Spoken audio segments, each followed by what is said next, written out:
d'une évolution naturelle de nos sociétés ou de théories élaborées au fil des changements politiques et technologiques. Nous sommes tous partie prenante d'un système dont nous connaissons mal les origines. Et pourtant, cette histoire devrait nous éclairer sur notre présent et notre avenir.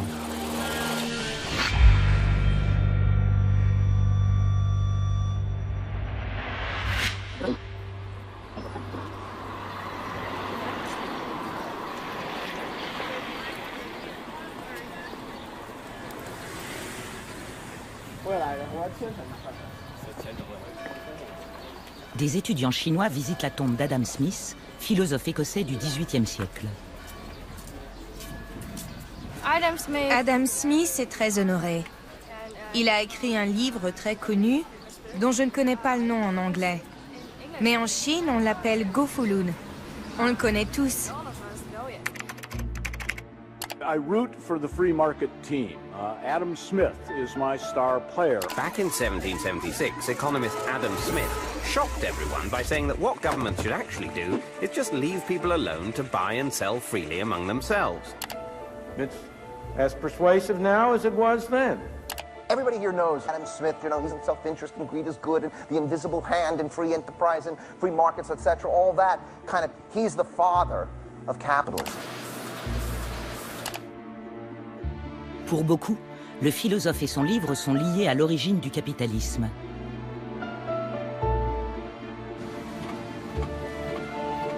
Mais pour les historiens, le système serait né bien avant et aurait déjà profondément influencé la société dans laquelle l'œuvre de Smith a vu le jour.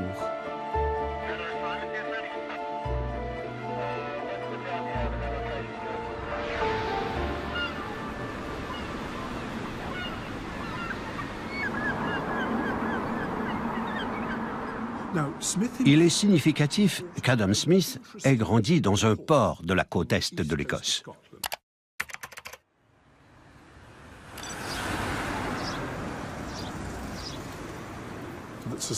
La société dans laquelle il vivait connaissait alors une profonde révolution des affaires publiques.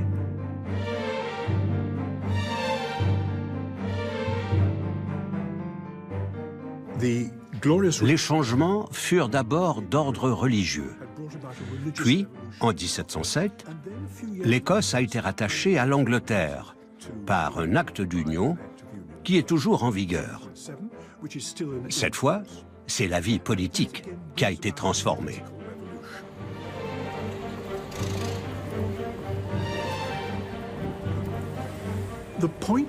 Ce qui est important pour Adam Smith dans cette révolution des affaires publiques en Écosse, c'est qu'elle place une lourde responsabilité sur la classe moyenne écossaise et son devoir de chercher à améliorer le fonctionnement du pays. Améliorer les institutions écossaises, la religion écossaise et, par-dessus tout, l'économie écossaise.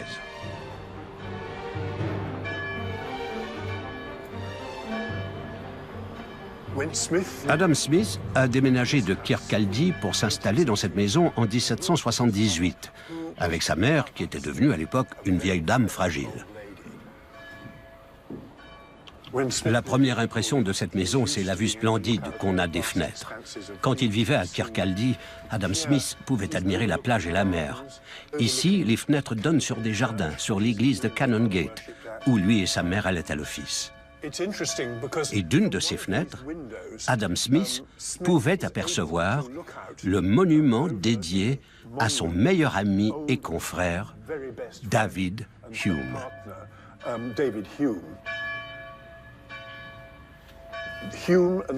L'association philosophique de David Hume et d'Adam Smith fut l'un des piliers du mouvement des Lumières en Écosse.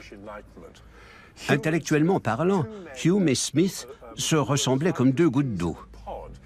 Tous deux avaient l'ambition de développer une philosophie, voire une science, qui expliquerait les principes du comportement humain, les principes de l'organisation sociale et de l'évolution de l'histoire, sans aucune référence à la religion.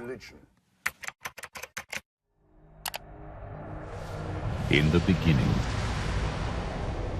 there was empty space. And in this empty space, there emerged a primordial fireball.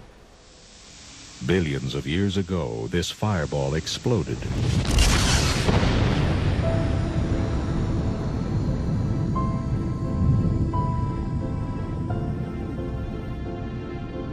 Comme d'autres philosophes de son temps, Adam Smith était à la recherche de lois qui expliquent l'évolution de l'humanité. Il voulait faire de l'économie une véritable science de l'homme, réglée par un ordre naturel. La science était le système de croyance de l'époque.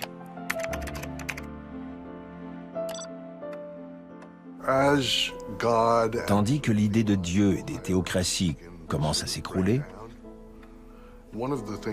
émerge l'idée que si nous ne pouvons plus considérer l'univers comme la création de Dieu, nous devons l'envisager comme un tout, régi par sa propre logique.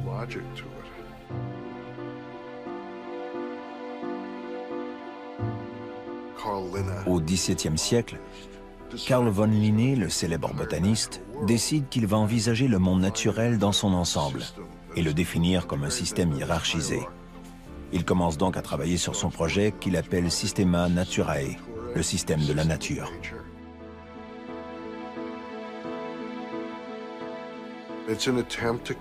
Il tente ainsi de construire un modèle logique du monde naturel. Son modèle est basé sur la monarchie. Il crée le royaume animal, le royaume végétal, et il comptait à l'origine s'occuper aussi du royaume minéral.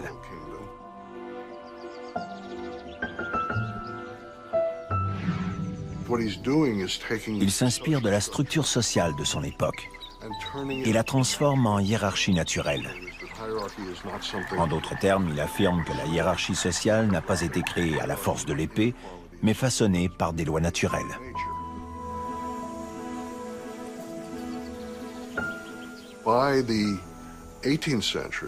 Au XVIIIe siècle d'Adam Smith, l'idée selon laquelle la raison, la science et les structures sociales forment l'architecture de la vérité est déjà largement répandue.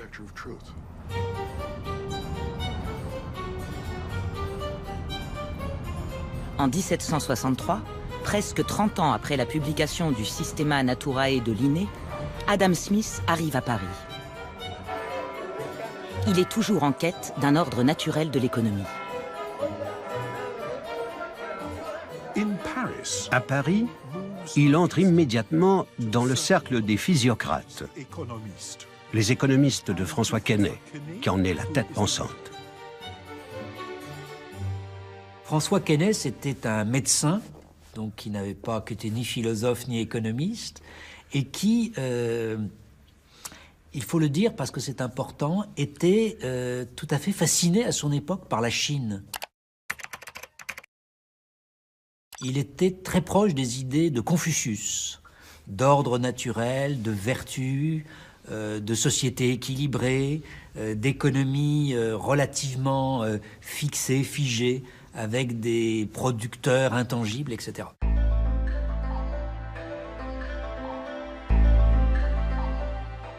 Quesnay se pose la question de l'économie en disant « on doit pouvoir construire le circuit de l'économie ».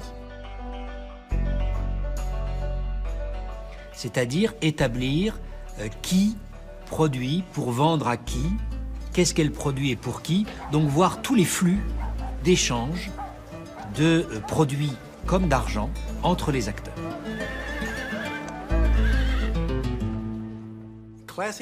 L'économie classique a été fondée par deux médecins.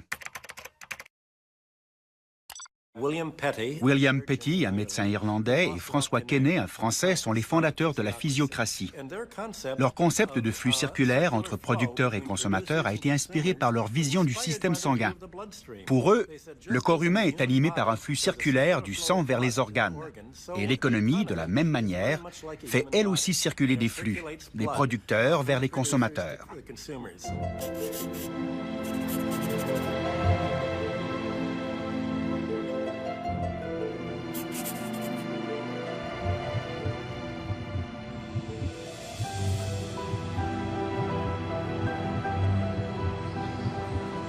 Quesnay était quelqu'un qui, justement par l'influence des idées chinoises de Confucius, considérait qu'il y avait un ordre établi quasi naturel. Il disait même un ordre naturel divin qu'il fallait conserver.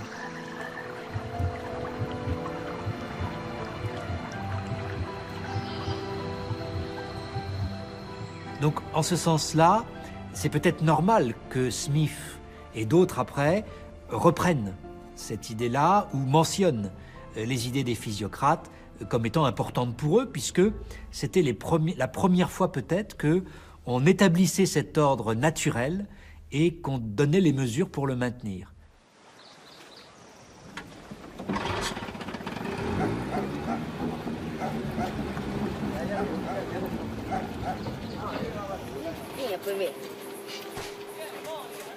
Selon Adam Smith, c'est ici, dans ce coin très reculé du globe, qu'on aurait pu vérifier l'ordre naturel du libre marché.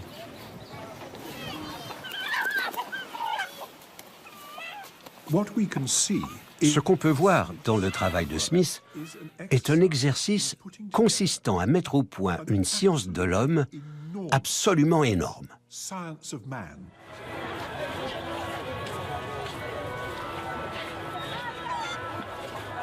Smith pensait que l'origine de l'économie s'ancrait dans l'inclination naturelle des hommes à pratiquer le troc et le commerce.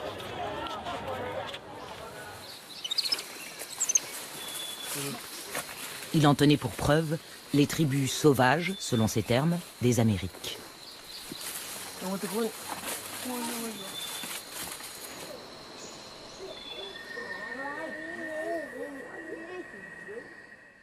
Adam Smith a été la première personne à exposer ça de façon élaborée et explicite. Autant jadis, quand l'argent n'existait pas encore, les gens devaient se contenter de s'échanger des choses. J'aurais dit par exemple, écoute, je vais te donner 20 poulets pour cette vache. Bon, d'accord, peut-être 25 poulets.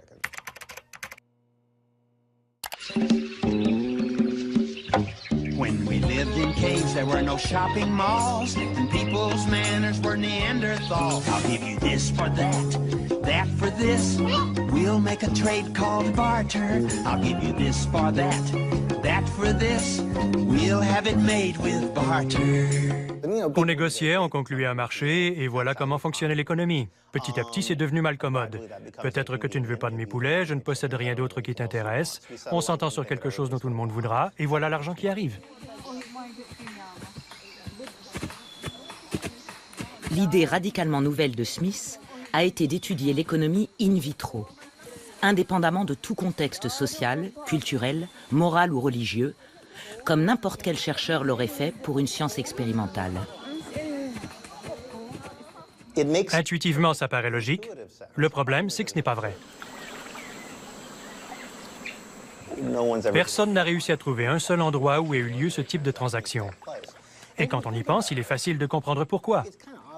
Parce que ça part du principe que même au néolithique, tout le monde faisait des affaires avec tout le monde en utilisant ce que les économistes appellent le marché au comptant. Je te donne ci, tu me donnes ça, et tout le monde est content.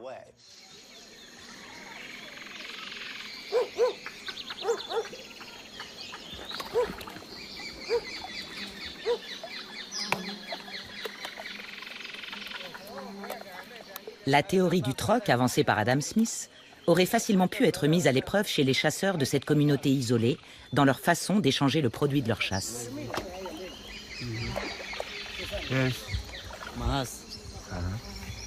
Le problème, c'est qu'il n'en est pas, et n'en a jamais été ainsi. Liberato, de nos jours, comment se passe le partage de la viande? Est-ce que celui qui a chassé la ramène chez lui? Oui, celui qui chasse le gibier le garde.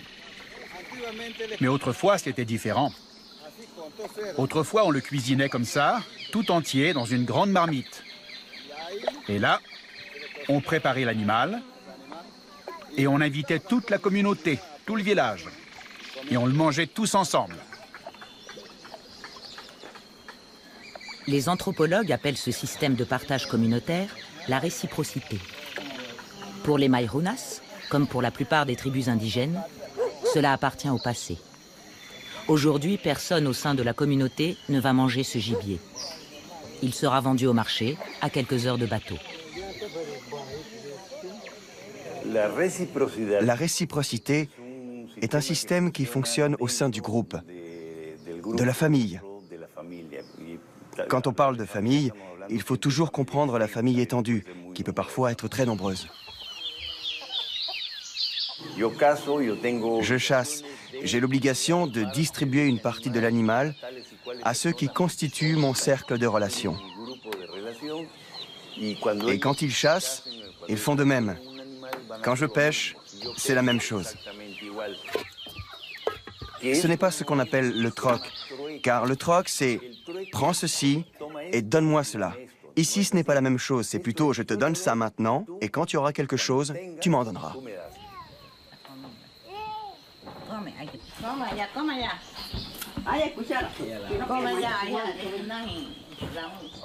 Adam Smith, on ne peut pas vraiment l'en blâmer, car il n'avait pas de preuves.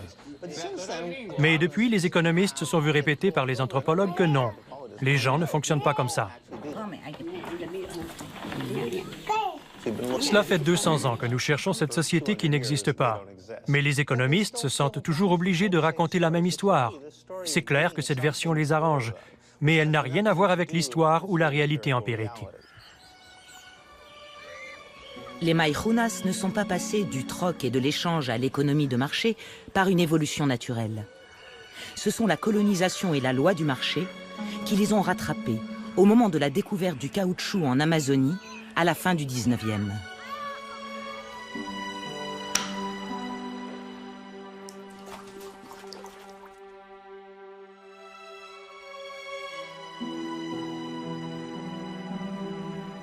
Beaucoup de Maijunas et d'autres tribus furent tués et réduits en esclavage avec l'essor de l'exploitation du caoutchouc. Il ne reste que quelques photos pâlies et la mémoire collective de cet asservissement.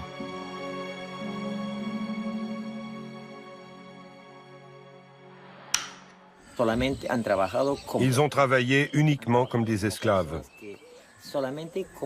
Leur notion de l'argent ne dépassait pas la valeur d'un vêtement. C'est comme ça que je vois les choses. Les Maijunas sont trop travaillés. Si la science de l'homme d'Adam Smith ne peut expliquer les fondations de l'économie de marché, comment savoir pourquoi celle-ci s'est finalement imposée? Qui fait le capitalisme? Pour les idéologues, ce sont les grands penseurs. Smith, Ricardo. Pour moi, ce sont les marchands de Venise, les marchands de Bruges. Ce sont les acteurs qui inventent les institutions du capitalisme. Et Adam Smith est simplement une lointaine justification de ce mécanisme-là dans le domaine des idées.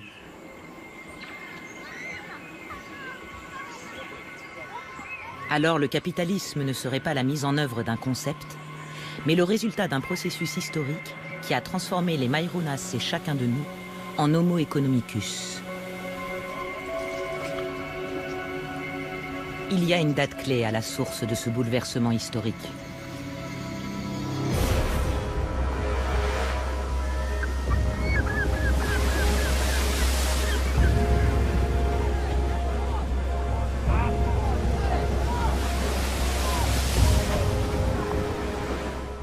La découverte de l'Amérique a été l'événement fondateur de la révolution scientifique et du capitalisme, les deux événements étant étroitement liés. Scientifiquement parlant, la découverte de l'Amérique constitue un élément fondateur. Selon la conception traditionnellement admise jusque-là, la somme des savoirs, toutes les connaissances essentielles en notre possession, étaient découvertes par les anciens et figuraient dans les Saintes Écritures, l'Ancien et le Nouveau Testament. Il ne nous restait plus qu'à les étudier et en appliquer les enseignements.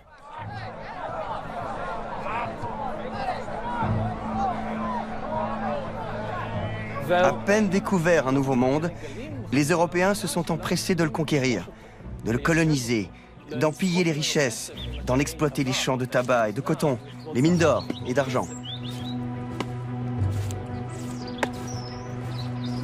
Conquérir et contrôler l'Amérique exigeait l'acquisition rapide d'immenses connaissances nouvelles en géographie, anthropologie, linguistique, sur les plantes, les animaux et le climat. C'est ce qu'ont fait les Européens. La découverte des Amériques a été le catalyseur de la révolution scientifique. Quelle a été sa part dans l'évolution du capitalisme?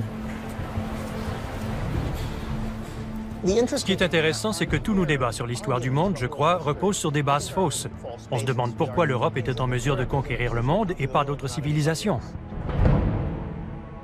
Eh bien, peut-être que ce n'est pas la bonne question. Il est clair qu'à de nombreuses reprises, la Chine, par exemple, aurait facilement pu faire ce qu'ont fait les conquistadors.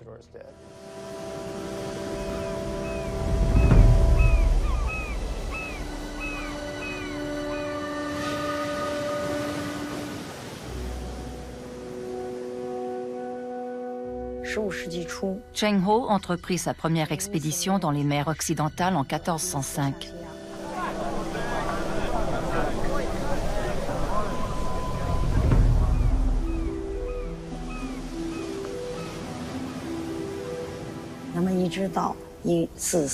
Et il effectua sa 7e et dernière expédition en 1433. Et après cela, il n'y en a plus eu.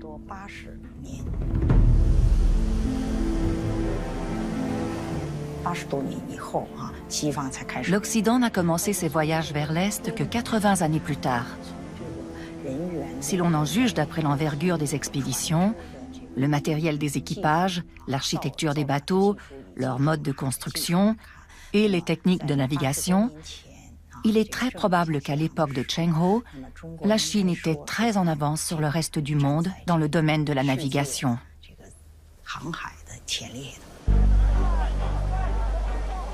L'idée de dépeupler des continents entiers pour pouvoir accumuler des quantités massives d'or et d'argent ne leur est jamais venue. La plupart des gens sur Terre considéreraient cela comme totalement délirant. Donc ce n'est pas que chacun voulait diriger le monde. La question est de savoir pourquoi l'Europe a fini par le faire.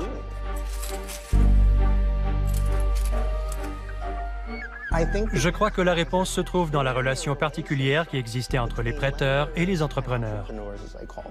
Il faut voir le conquistador comme l'archétype de l'entrepreneur, prêt à risquer de plus en plus gros, qui monte des opérations à partir de rien dans le but d'en tirer de plus en plus d'argent.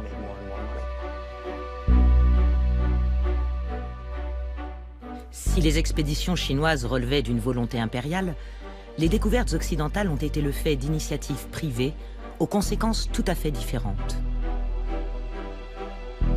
Ce que la découverte de l'Amérique signale aux investisseurs, aux banquiers, aux monarques, aux négociants, c'est que ces nouvelles opportunités offrent des rendements qui dépassent de très loin le montant de l'investissement initial.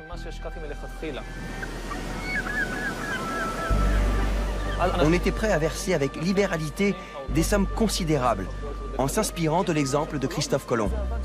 Voilà comment tout a commencé, dans une sorte de spirale sans fin. À ce moment-là, bien sûr, les entrepreneurs bénéficiaient de davantage de crédits. Il va sans dire qu'à l'instar des startups actuelles, certains subissaient des échecs. Mais il suffisait que l'un d'entre eux prospère pour établir des colonies aux Philippines ou au Mexique.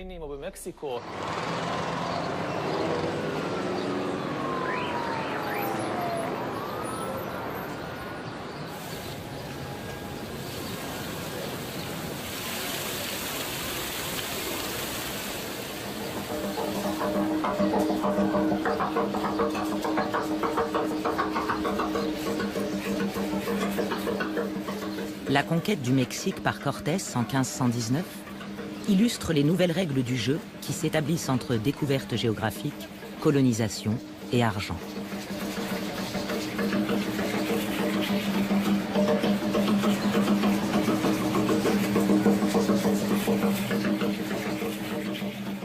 Le détail fascinant que j'ai découvert quand j'ai commencé à étudier la vie réelle de ces conquistadors, c'est que chacun d'entre eux, sans exception, s'était endetté. De fait, Cortés s'est endetté de plus en plus. C'était un joueur. Il s'est dit « Au diable tout ça, je ne me sortirai jamais de mes dettes, je vais emprunter encore plus d'argent et tout miser sur cette expédition folle. »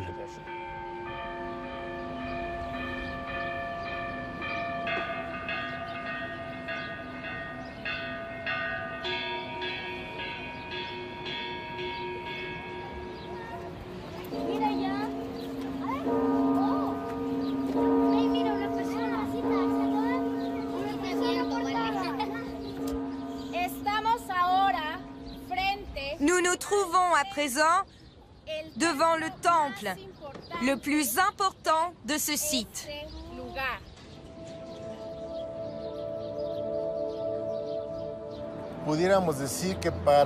On pourrait dire que pour les Aztèques, pour les Mexicas, l'or n'avait pas de valeur matérielle.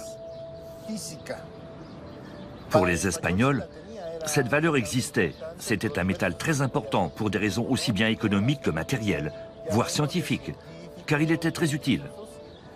Je vais corriger ce que je viens de dire, je vais me contredire. Pour les Aztèques, la valeur de l'or allait au-delà de sa valeur matérielle.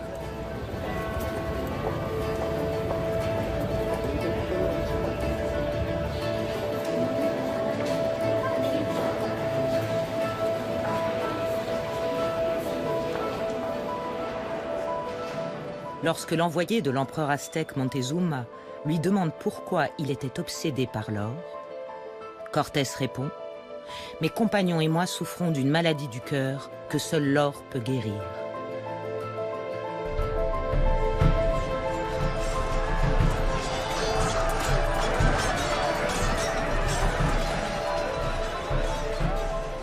Quand Cortés eut conquis Tenochtitlan, ce qui prit beaucoup de temps, à l'heure du partage du butin, il fit en sorte qu'aucun de ses soldats n'obtienne d'argent.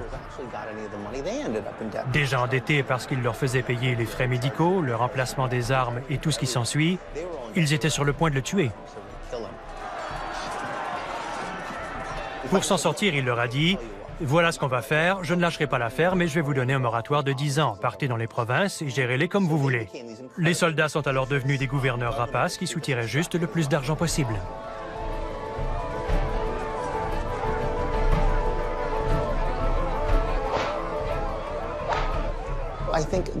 Je crois que ce sentiment d'indignation, de honte, d'humiliation, on vient de se battre pendant une année entière et ils ne me payent toujours pas. Ils disent que c'est moi qui leur dois de l'argent. C'est dingue. Cette fureur, mêlée à un pouvoir sans limite, les a transformés en monstres. William Shakespeare a essayé d'humaniser la caricature de l'usurier et les passions violentes inspirées par l'argent. He hath disgraced me and hindered me $500,000, laughed at my losses, mocked at my gains, scorned my nation. On ne voit jamais apparaître les gens à qui Cortés et les hommes comme lui devaient de l'argent. On ne sait pas vraiment qui ils étaient. Mais cette relation entre les financiers qui attendent leurs 5 ou 7 % d'intérêt chaque année et l'entrepreneur, pour ainsi dire, le guerrier qui s'en va conquérir le monde, cette relation devient la base même de notre système économique et monétaire moderne, bien que nous en ayons perdu de vue l'origine.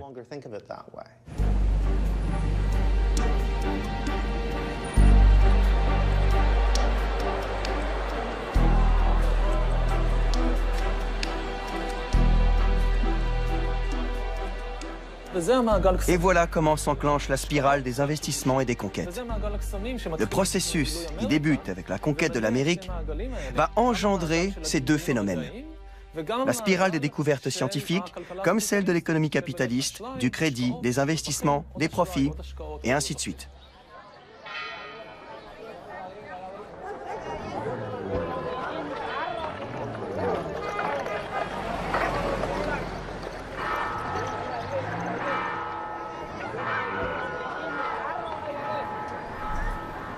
Les conquistadors espagnols, avides de métal précieux, ont littéralement mis la main sur une montagne d'argent.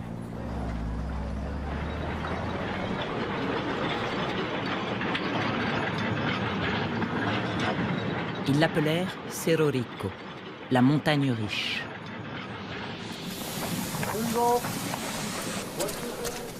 Durant les 3 siècles qui ont suivi, plus de 62 tonnes d'argent ont été extraites de Cerro Rico au prix d'innombrables vies humaines. Voici l'argent. Il n'est pas de très bonne qualité, pas comme à l'époque coloniale. C'est ce minerai qui a favorisé l'explosion du commerce international.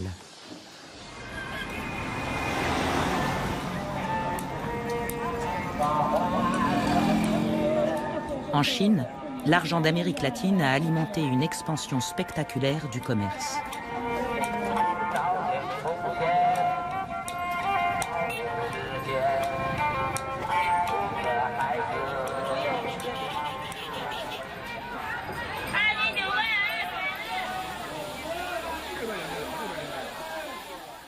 Encore aujourd'hui, beaucoup de gens pensent qu'avant le 19e siècle, la Chine était isolée du reste du monde, qu'elle vivait en autarcie, sans échanger ni commercer avec l'extérieur.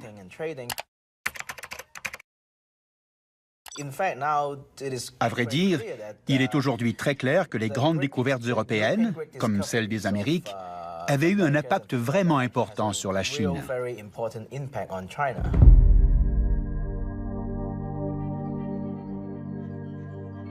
Jusqu'au XVIe siècle, l'économie chinoise était basée sur la monnaie fiduciaire, c'est-à-dire que le gouvernement imprimait des billets pour que les gens puissent les utiliser dans leurs transactions. C'est un système très instable, car la valeur de la monnaie ne repose sur aucun métal précieux. Donc, l'économie commerciale n'était pas très développée, jusqu'à ce que le gouvernement chinois, pour essayer de combattre l'inflation et ses inconvénients économiques, passe à l'argent métal.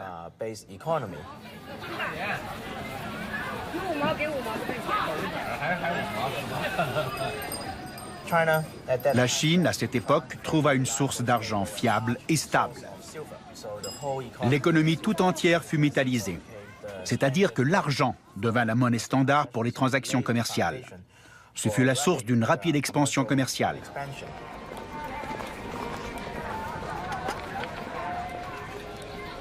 Alors que chez nous, l'économie de marché devient capitaliste parce que le capital prend une position très importante, une position de force. En Chine, c'est sans doute un peu différent. Les producteurs en Chine, que ce soit des paysans, que ce soit des artisans, vont au XIIe siècle avoir un accès au marché libre, d'eux-mêmes. Ils vont aller vendre eux-mêmes leur production sans être obligés de se mettre sous la coupe d'un marchand ou d'un capitaliste qui, grâce à son argent, va pouvoir leur avancer quelque chose qui ressemble à un salaire.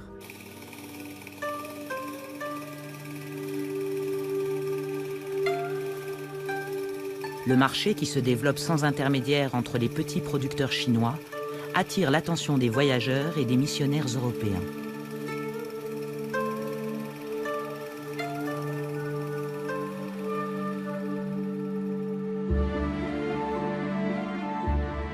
À leur retour, le récit qu'ils en font intéresse vivement les physiocrates français et aussi Adam Smith. The row over a third runway at Heathrow Airport has overshadowed the Prime Minister's first full-scale ministerial reshuffle. Mais en Grande-Bretagne, le marché mondial alimenté par l'argent des Amériques a eu un impact bien différent. Si en Chine il a encouragé les petits producteurs, on observe qu'ici, il les a ruinés.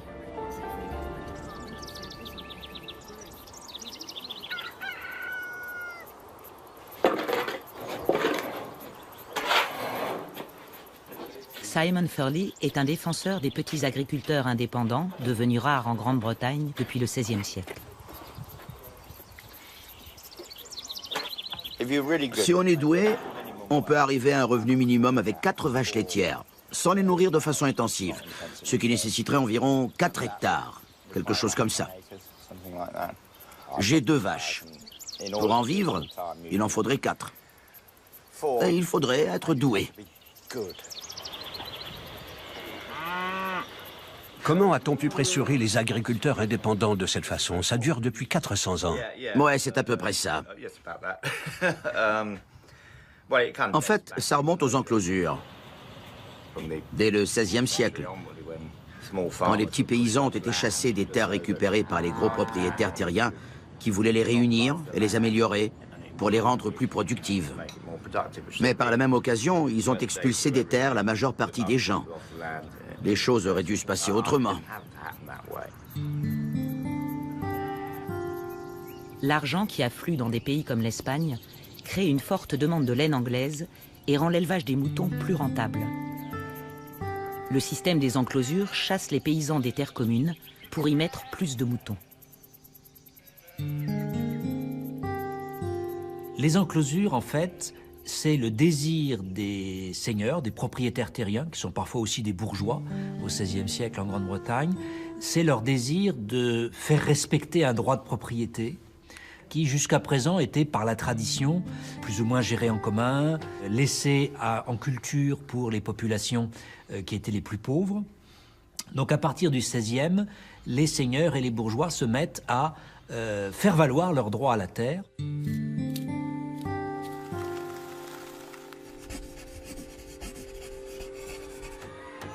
C'était coercitif. Je ne dirais pas que c'était extrêmement violent.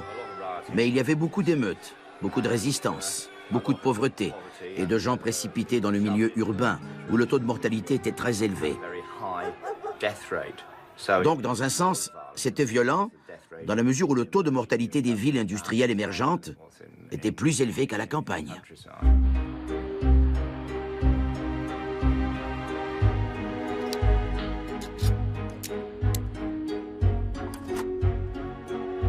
Ils abattent les maisons, ils rasent les villages, écrit Thomas More, et n'y laissent que l'église pour servir de bergerie. Les conséquences en Angleterre sont énormes. Que faire à ce moment-là? La seule solution viable à long terme, c'est d'essayer de trouver un travail comme artisan pour filer ou tisser à domicile. Tout d'un coup, une armée de gens totalement appauvris par les enclosures sont condamnés à vendre leur force de travail de façon à pouvoir survivre, tout simplement survivre. Une foule de paysans dépossédés, sans logis, sans travail, va devenir une masse laborieuse, précipitée sur le marché du travail. Comment crée-t-on un marché? C'est une question très intéressante. Comment crée-t-on un marché qui soit déconnecté de la société?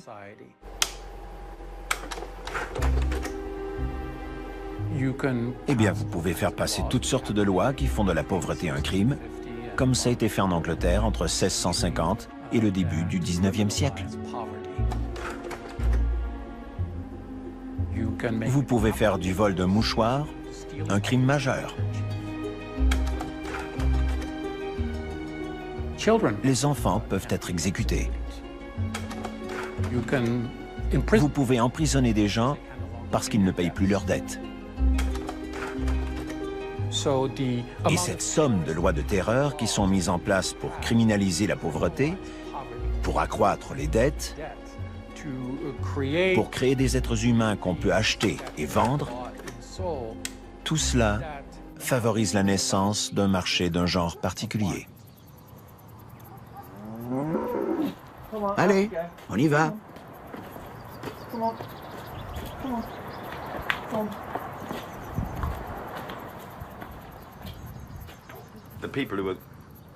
Les gens qui ont été expulsés ont perdu le lien avec la terre.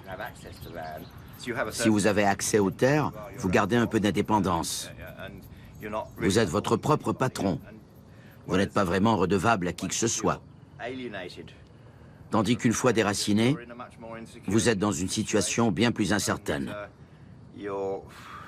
Et vous êtes moins à même de contester les forces de l'économie.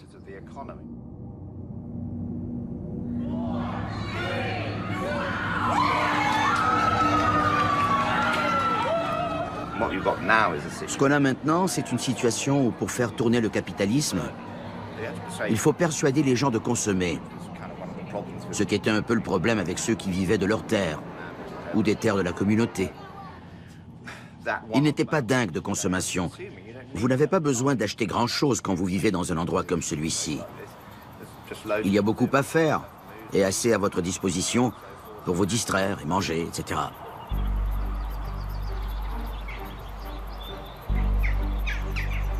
On voit ainsi comment la découverte de l'argent et de l'or dans le Nouveau Monde a bouleversé la société britannique.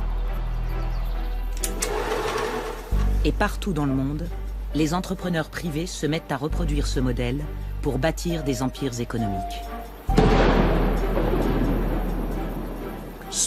Adam Smith est fasciné, on le comprend, par l'expansion soudaine de l'Empire. Et chaque pays d'Europe fonde ses colonies dans les nouveaux territoires.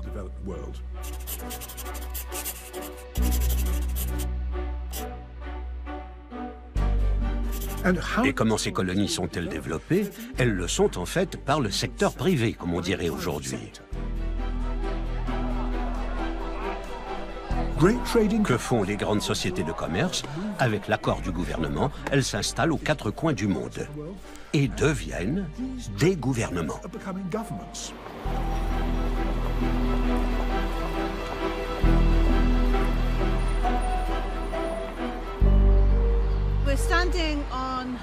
Nous nous trouvons sur les bords de la Clyde. Et devant vous, vous pouvez voir une haute tour avec une horloge bleue. Il y a longtemps, au XVIIIe siècle, de riches marchands montaient à cette tour et regardaient le fleuve pour voir arriver leurs bateaux. Et ces riches marchands pratiquaient une route commerciale triangulaire. Ils prenaient des marchandises ici, en Écosse, et les emmenaient sur la côte de l'Or, en Afrique. Et ce qu'ils prenaient en Afrique et qu'ils emmenaient aux Caraïbes, c'était des hommes.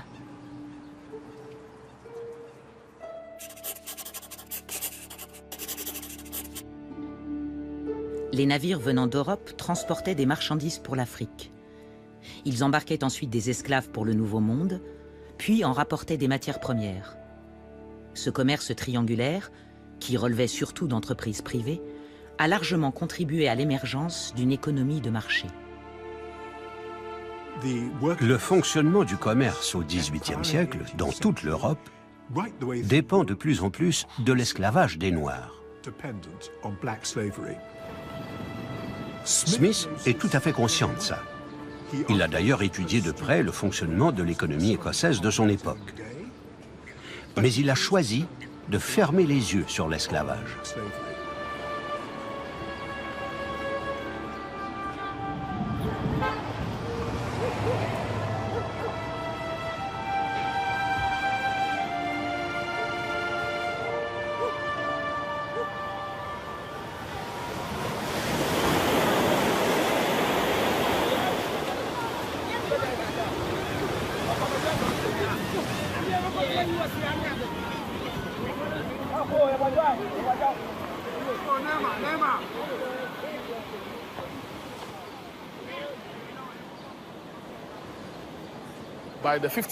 En 1500, la traite transatlantique des esclaves était bien engagée, avec les Portugais en tête. Quand ils sont arrivés, ils ont construit ces bâtisses fortifiées le long de la côte. Et je tiens à vous rappeler qu'ils n'appelaient pas ces bâtiments des forts, mais des baraquements ou des usines. Des usines pour produire des esclaves pour les plantations.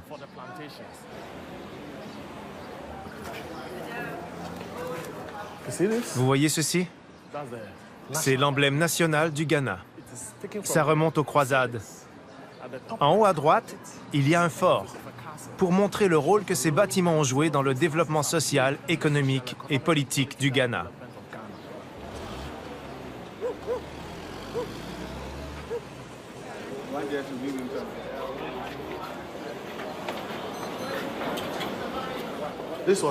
Ici, c'était le cachot des hommes. Il n'était pas éclairé, et ce trou-là servait de source de lumière et d'aération. Les hommes restaient ici pendant 3 mois en moyenne, et pendant ce temps, ils urinaient, ils déféquaient, ils vomissaient, ils mangeaient et dormaient ici. Ça, c'était la rigole d'écoulement des excréments et de l'urine. Quand il pleuvait, l'eau entrait pour laver le sol. Mais il était entièrement couvert de saleté, et beaucoup d'hommes tombaient malades et mouraient ici.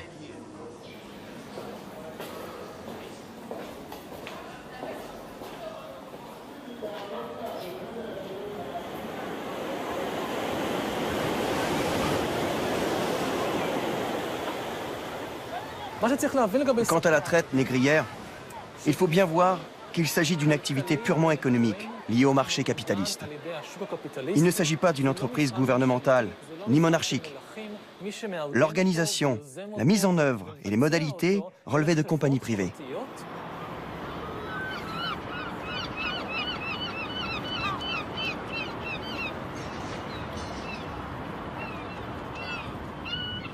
Liverpool devient le port anglais le plus important pour la traite des esclaves.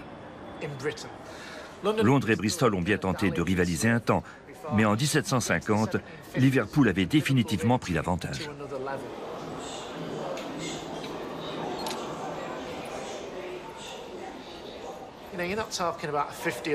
On ne parle pas d'une période de 50 ou de 75 ans, mais de générations entières d'individus, de familles, qui ont construit leur fortune sur l'asservissement d'individus.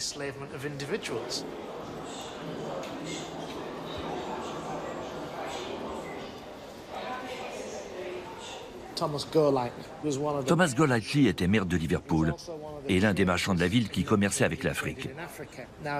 C'était un homme très important, trésorier d'un grand nombre de sociétés, ce qui montre à quel point les habitants de cette ville impliqués dans le commerce triangulaire pouvaient être influents.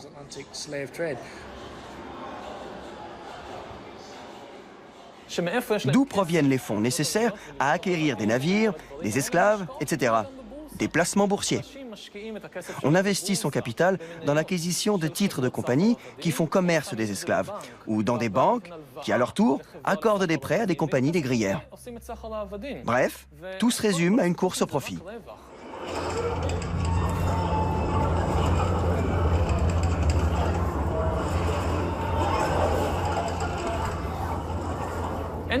On ne parle pas ici de haine raciale envers les Africains. Le racisme était alors moins prégnant. Le racisme est la conséquence, et non l'origine de l'esclavage.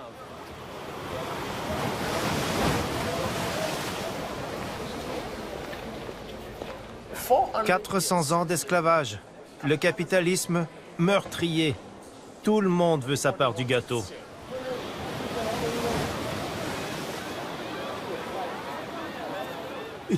On dit souvent qu'Adam Smith était insensible aux mouvements sociaux et aux changements de son époque.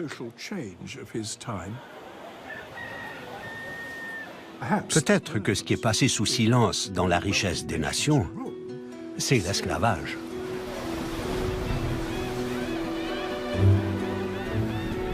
La plupart des économistes et certains historiens laissent entendre que ce que nous appelons le capitalisme de libre marché a été imaginé par Adam Smith dans son livre « La richesse des nations » et a vu le jour avec la révolution industrielle. Mais les véritables origines de notre système économique actuel se trouvent bien à 7000 km de l'autre côté de l'Atlantique et 200 ans avant la publication du livre du philosophe.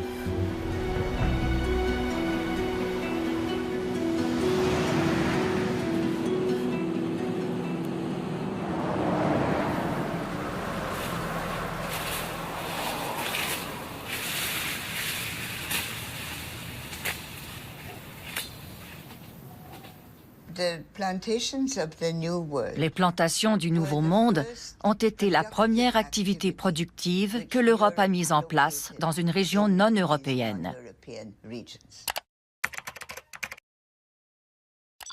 Auparavant, ils pillaient ou ils marchandaient, et ils occupaient les lieux et les colonisaient.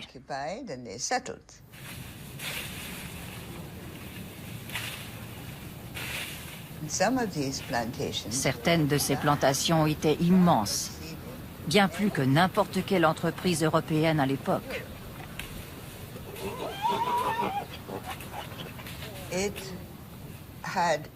Il y régnait toutes les caractéristiques que j'appliquerais au capitalisme, à l'exception du travail, qui n'était pas rémunéré, mais forcé et asservi. Mais pour le reste, c'était capitaliste, à l'exclusion de toute autre considération. Il ne s'agissait que de profit.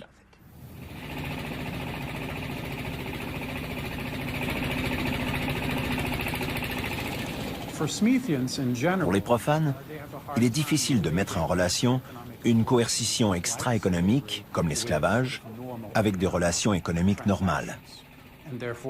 Une chose comme l'esclavage, il l'associe à une société barbare et primitive, archaïque, sous-développée, qui n'a rien à voir avec une économie moderne civilisée.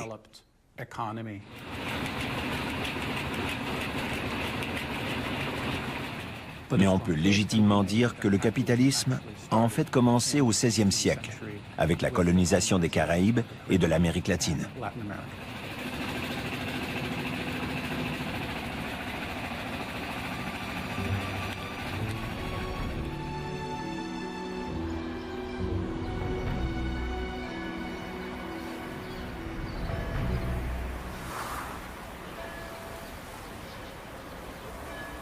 Le capitalisme échappe même à ses créateurs. Vous voyez très bien, il a sa propre dynamique. C'est un fauve très difficilement contrôlable. Et on utilise de façon ad hoc la plupart des arguments théoriques, mais clairement, il échappe même à l'intelligibilité des meilleurs des acteurs.